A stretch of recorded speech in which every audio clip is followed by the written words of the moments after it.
Bismillah, alhamdulillah, wa salatu wa salamu ala rasulillah wa ala alihi wa sahbihi wa man wala wa ba'd.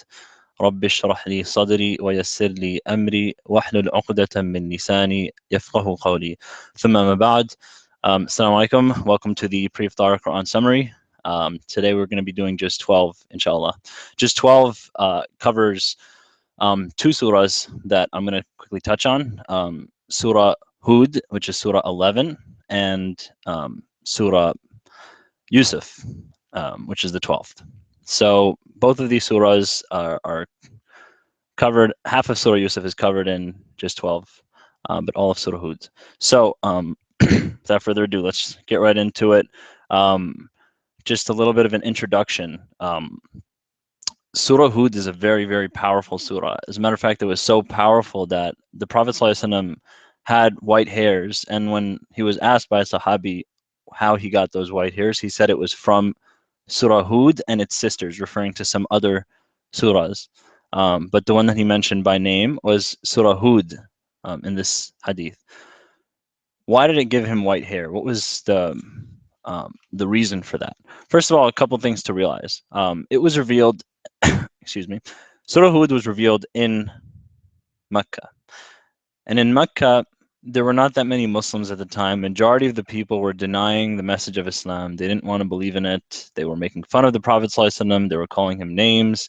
Anyone that believed they were being persecuted physically, emotionally, they were being cut off from their families, all kinds of torture. And they were small number at the time. Majority of the people were denying the message of Islam. The Prophet ﷺ got this revelation from Surah Hud, which begins, بعد أعوذ بالله من الشيطان الرجيم بسم الله الرحمن الرحيم ألف لام را كتاب أحكمت آياته ثم فصلت من لدن حكيم خبير ألا تعبدوا إلا الله إنني لكم منه نذير وبشير. So Alif Lam Ra, this is a book that its verses are revealed and explained very clearly from the one that is wise and he's fully aware of everything.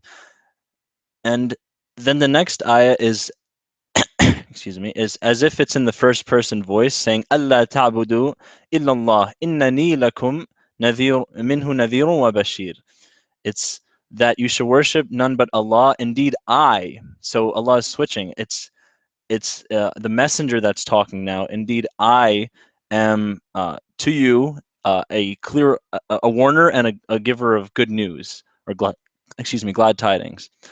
So this surah talks a lot about what's mentioned here in the beginning. It's going to talk about the prophets that came with this same intro that the Prophet ﷺ has to his people, that you should worship only Allah, God alone, not anyone else. And I am a giver of warning to you of the punishment of Allah for turning away from this message. And I'm here to give you good news if you listen to this message and you follow it. So, going back to the question, why did this surah make the Prophet ﷺ's hair turn gray? It's because the Prophet ﷺ had a very beautiful characteristic that he loved his people and he wanted the good for his people. Surah Hud is full of stories of destroyed nations, of prophets that tried to convey the message to their people, but the people rejected it, like the people of Prophet Muhammad ﷺ were rejecting it. And as a result of their rejection, Allah destroyed them with a very severe destruction that he talks about nation after nation after nation in this surah. So the Prophet ﷺ, there's a hadith where once he asked a Sahabi to recite the Quran to him, and he recited. He's first, the Sahabi was reciting from the Quran, and he got to the verse, how will it be when we call for every nation a witness, and we call you as a witness to these people, so meaning your people. And when the Prophet ﷺ heard this verse, he started to cry. Also, Allah says in Surah Al-Kahf, فَلَعَلَّكَ بَاخِعٌ نَفْسَكَ عَلَىٰ آثَارِهِمْ إِن لَّمْ يُؤْمِنُوا بِهَذَا الْحَدِيثِ أَسَفًا. That perhaps you would kill yourself in grief if these people don't believe in this message. So Allah is telling us of a characteristic of the Prophet ﷺ that he really cared a lot about his people and he wanted the best for them. He didn't want them to end up in destruction, like is going to be mentioned in Surah Hud. And for this reason, when the Prophet ﷺ heard about the destruction of the previous nations, his hair turned white. It's something that really stressed him out a lot and something that had a lot of meaning for him. And this is the same characteristic that Allah actually praised Ibrahim alayhi salam for, which we're going to talk about a little bit later in the surah. So just moving very quickly in this surah, just to touch briefly on a couple of points or a couple of the stories. Allah goes into the stories of some of the previous nations that were destroyed. He begins with the story of Nuh alayhi salam with a lot of detail about what happened, how he began warning them. Excuse me, this cough won't go away. He began warning them about worshiping only Allah and the punishment for not listening to that. And he tried for years and years and years. And then after that, they said, you know what, Nuh, you've been telling us this for so many years. Just bring whatever you're saying. Just let it happen. We're tired of hearing you talk. So then he said, it's going to come and there's no way you're going to be saved from it. So he started to make his ship. And after he made his ship, then they were making fun of him as he was making his ship because that seemed so ridiculous to them. But he said that, as you're making fun of me, فَإِنَّا نَسْخَرُكُمْ كَمَا تَسْخَرُونَ. We're going to make fun of you the same way you're making fun of us. So continue making a ship. Then Allah sends the flood. Excuse me. And all the people are destroyed in this flood, including his own son. Everyone is destroyed in this flood. All of the people are drowned in it. And it's an extremely scary thing to imagine. Sometimes we just pass over these verses because we hear about the story of Nuh maybe many times. But it's very powerful that that rain came down until it enveloped the earth, and they all drowned because they had no other choice. In this story that Allah mentions here, he mentions that the son was Nuh alayhi salam called his son to come on the boat, but his son said, no, I'm going to go to the mountain. It'll save me from the water. So just by looking at the mountain so high and above the water, he thought that he would be safe from the water. But the water surpassed the mountain. Imagine today seeing mountains as high as they are and seeing water from rainfall and from the elevation of the tide going beyond the mountains. So this is something that was an extreme punishment, something the likes of which we have not seen since. So it was something that was exclusive to the time of Nuh alayhi salam, and it was very severe punishment. After this mention of the story of Nuh, Allah says, تلك من أنباء الغيب نوحيها إليك ما كنت تعلمها أنت ولا قومك من قبل هذا فاصبر إن العاقبة للمتقين. So Allah is saying, these are from the news of the unseen that we revealed to you. You didn't know that. Neither you nor your people knew about this story, but I'm revealing it to you and I'm telling you what actually happened before. فَاصْبِرْ إِنَّ الْعَاقِبَةَ لِلْمُتَّقِينَ. So be patient. Indeed, the final destination is for those who have God consciousness. This ayah is very important because it's going to come again. So this is the end of the first story that Allah talks about in Surah Hud. And he ends the first story by saying, فَاصْبِرْ إِنَّ الْعَاقِبَةَ لِلْمُتَّقِينَ. Be patient, O Muhammad. Indeed, the final destination is for those, and the final achievement is for those who have God consciousness. Then Allah continues with the story of Hud, how he said the same thing. He conveyed to his people and they denied his message. Then Allah continues with the story of Salih, same thing, to the people of Thamud, that he conveyed the message to the people. They denied it. Then they asked for a sign, and they asked for a pregnant she-camel that comes from a rock that's split open, and Allah gave them exactly that sign, that clear sign of a she-camel that was pregnant, that came out of a rock. And not only did they reject that as being a sign from Allah, they they hamstrung her. They cut her neck, and after the Prophet specifically told them not to touch her. So then after that happened, then the Prophet Saleh said, just wait 3 days and Allah will destroy you. So their destruction was marked. 3 days, he said, is all you have left to live. And then they were destroyed. Then Allah continues with the story of the messengers to Ibrahim. The angels came in the form of men, um, and of them was Jibril and other angels. When they came in the form of men to Ibrahim alayhi salam to do two things. Um, One is to give glad tidings to his wife about Ishaq, that they're going to have a child, Ishaq, which was alayhi salam, which was a miracle because she was very old, and so was Ibrahim. He was very old at the time. And the other thing was to inform him about the destruction of the people of Lut. So they told him that we're going there to destroy the people of Lut.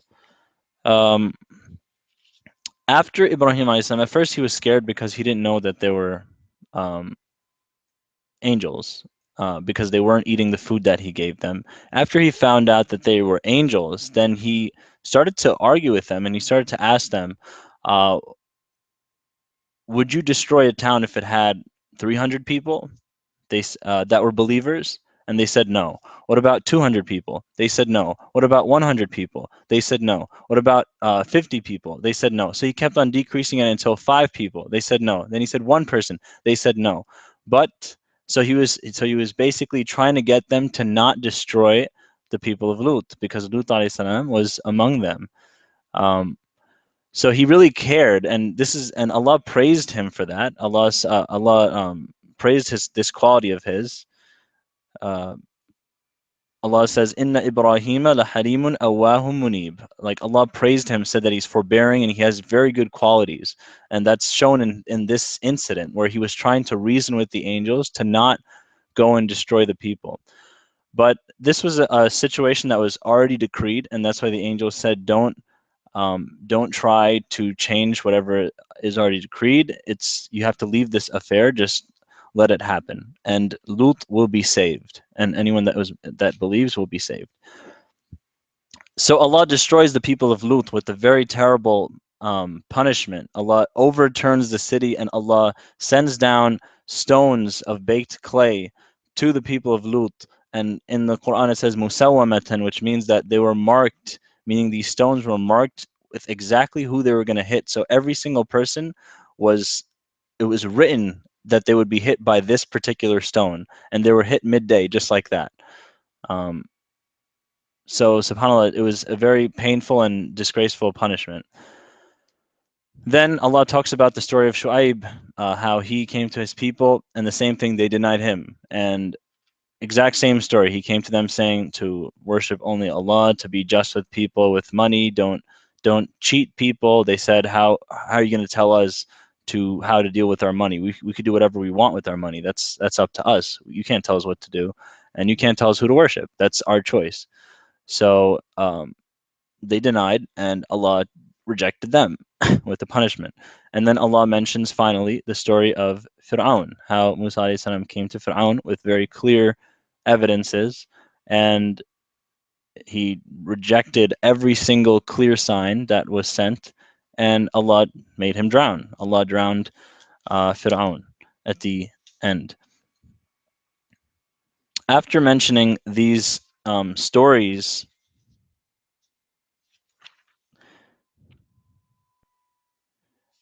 Allah says, وَاصْبِرْ فَإِنَّ اللَّهَ لَا يُضِيعُ أَجْرَ الْمُحْسِنِينَ. So it's again, just like how Allah mentioned it at the end of the first story, which was the story of Nuh, Allah is mentioning it again after all of the stories. A very similar wording. Allah is saying, be patient. The first time Allah said, be patient, indeed, the final destination is for the people that are God conscious. Now Allah is saying, be patient. Again, wasbir. فَإِنَّ اللَّهَ لَا يُضِيعُ أَجْرَ الْمُحْسِنِينَ. Allah doesn't waste, or Allah doesn't make lost the reward of those who do good. So this surah is functioning to remind the Prophet ﷺ to be patient. There are, throughout the ages, there have been prophets that have gone through similar torture that you're going through today. They called their people to the same thing that you're calling to. They were denied just like you were denied. And it's your job as a prophet to be patient. So he's strengthening him. And that's why Allah ends, towards the end, Allah mentions that that these are revelations, man yuthabbitu bihi fu'adak. It's revealed so that it can strengthen the heart of the Prophet ﷺ. And because, as we mentioned in the beginning, the Prophet ﷺ is in Mecca now. He's clearly outnumbered. Majority of the people are denying the message. Islam does not have strength at this time. There's very few people that are actually accepting the message, and most of them are the weak and the poor. They're not of any prestige or anything like that. So Allah sends this surah with all these stories of these destroyed nations and all of these prophets of the past to remind the Prophet ﷺ to be patient, that indeed the ending will be with those who have fear, or those who have God consciousness, and those who do good. This is the promise of Allah. So he says to be patient. Then we begin Surah Yusuf. Surah Yusuf is also very beautiful, and it goes along the same theme, a very similar theme that was in Surah Hud. Allah says, نحن نقص عليك أحسن القصص بما أوحينا إليك هذا القرآن وإن كنت من قبله لمن الغافلين. So Allah is saying that we're going to reveal to you the best of stories. Just like before in Surah Hud, Allah revealed to the Prophet ﷺ so many different stories. Now again, Allah is going to reveal a story that he did not touch on in Surah Hud. And there's a reason why he didn't touch on the story of Yusuf alayhi salam in the story or in Surah Hud. In Surah Hud, it was all about the prophets and the stories of the prophets that had destroyed nations. They tried conveying the message to their people, and Allah instructed the Prophet ﷺ to be patient with the insults of the people and their rejection and their eventual destruction. In Surah Yusuf, it's different. It's still actually about patience. Actually, in the very beginning of the surah, and if you're not familiar with the story of Yusuf, it's something that you definitely want to read. If you just take the chapter 12, Surah Yusuf, you just read through it one day. It's a very beautiful and powerful story. It's a story about Sabrun Jamil. That word is used very early in Surah Yusuf, which is beautiful patience. So again, on this theme of patience. But what's different now? We're still telling stories of prophets. Allah is still telling stories of prophets. He told stories of prophets in Surah Hud, and now he's again doing it in Surah Yusuf. What's the difference? In Yusuf, in the story of Surah Yusuf, in the beginning, Yusuf alayhi salam sees a dream. In the dream, um, he sees the 11 stars prostrating and the sun and the moon prostrating to him. So when he sees that dream, Yaqub, his father, tells him that this is a good dream and it's a revelation. Any dream that's to the prophets is a revelation from Allah. So when he sees this dream, he knows that it's a good thing, and he knows that it's going to happen. So Yusuf alayhi salam doesn't know what this dream means yet, but he has to be patient and wait until Allah will fulfill this dream.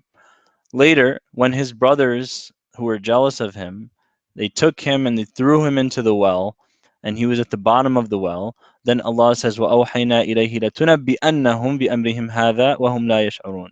That you will definitely inform them of this, and while they're unaware.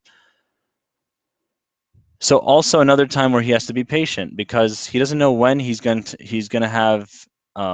be able to tell them about whatever they did.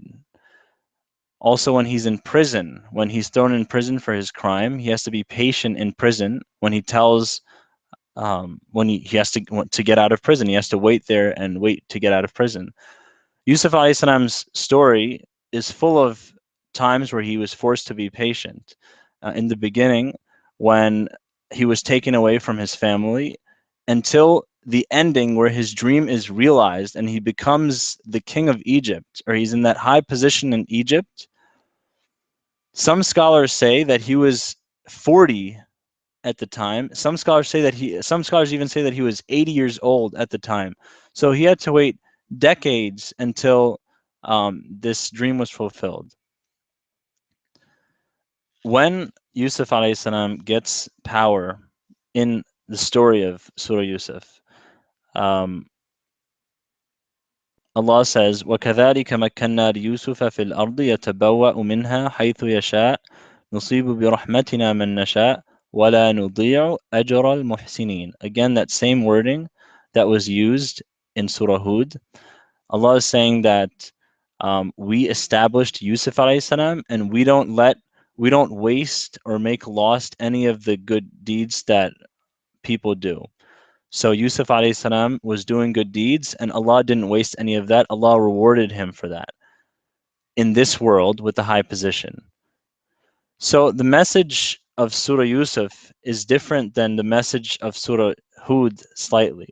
In Surah Yusuf, Allah is talking about how if you're patient, it's not just that you have to wait until the akhirah to get a reward.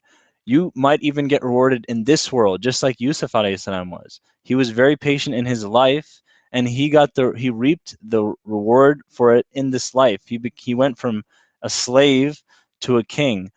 So Allah is telling the Prophet ﷺ in this time, this Surah Yusuf also revealed in Mecca, that yes, you may be lowly at this time. Yes, your people may be oppressed at this time, but be patient, and perhaps you will even get the reward in this life.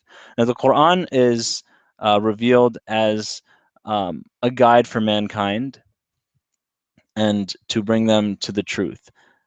That's why the focus is not on this dunya. And that's why even in the story of Yusuf, even though Allah is saying that you can get the reward from this world and you can get things from this world if you're patient, Allah follows that up with a very important ayah. He says, وَلَا أَجْرُ الْآخِرَةِ خَيْرٌ لِلَّذِينَ آمَنُوا وَكَانُوا يَتَّقُونَ.